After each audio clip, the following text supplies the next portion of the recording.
നാം നോൽക്കുന്ന നോമ്പ് റബ്ബിൻ്റെ അടുക്കൽ സ്വീകാര്യമാകണമെങ്കിൽ ചീത്ത പ്രവർത്തനങ്ങളിൽ നിന്നും വാക്കുകളിൽ നിന്നും വിട്ടു നിൽക്കണം. അഥവാ കള്ളവും ഏഷണിയും പരദൂഷണവും പറയുന്നത് ഒഴിവാക്കണമെന്നർത്ഥം. മുത്തുനബി സല്ലല്ലാഹു അലൈഹി വസല്ലമ തങ്ങൾ പറയുന്നുണ്ട്. ബുഖാരി ഇമാം റളിയല്ലാഹു അൻഹു റിപ്പോർട്ട് ചെയ്യുന്ന ഒരു ഹദീസുണ്ട്.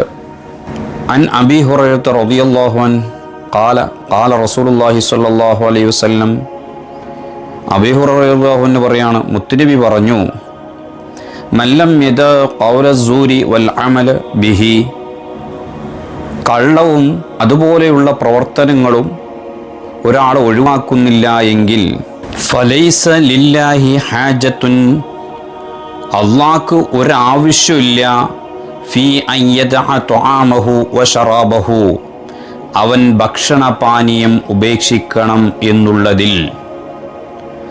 അഥവാ കള്ളവും അതുപോലെയുള്ള പ്രവർത്തനങ്ങളും ഒരാൾ ഉപേക്ഷിക്കുന്നില്ല എങ്കിൽ അവൻ ഭക്ഷണപാനീയങ്ങൾ ഉപേക്ഷിക്കുന്നത് കൊണ്ട് ഒരു നേട്ടവും ഇല്ല എന്നർത്ഥം.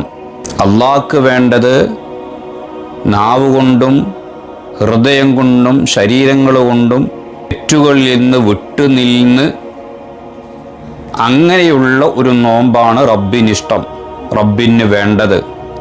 അതല്ലാതെ എല്ലാ ചീത്ത പ്രവർത്തനങ്ങളിലും ഏർപ്പെട്ടുകൊണ്ട് ഭക്ഷണപാനീയങ്ങൾ ഉപേക്ഷിച്ചും കൊണ്ട് ജീവിക്കുന്നതിൽ, നോമ്പ് നോൽക്കുന്നതിൽ ഒരർത്ഥവുമില്ല. റബ്ബിനത് വേണ്ട എന്നാണ് മുത്തുനബി പറയുന്നത്.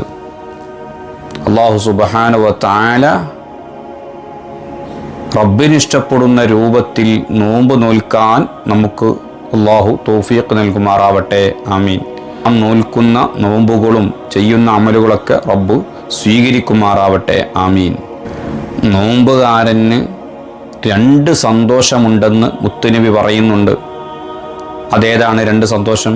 ഇൻഷാ അല്ലാഹ് നാളെ പറയാം. അതുവരെ അസ്സലാമു അലൈക്കും വറഹ്മത്തുള്ളാഹി.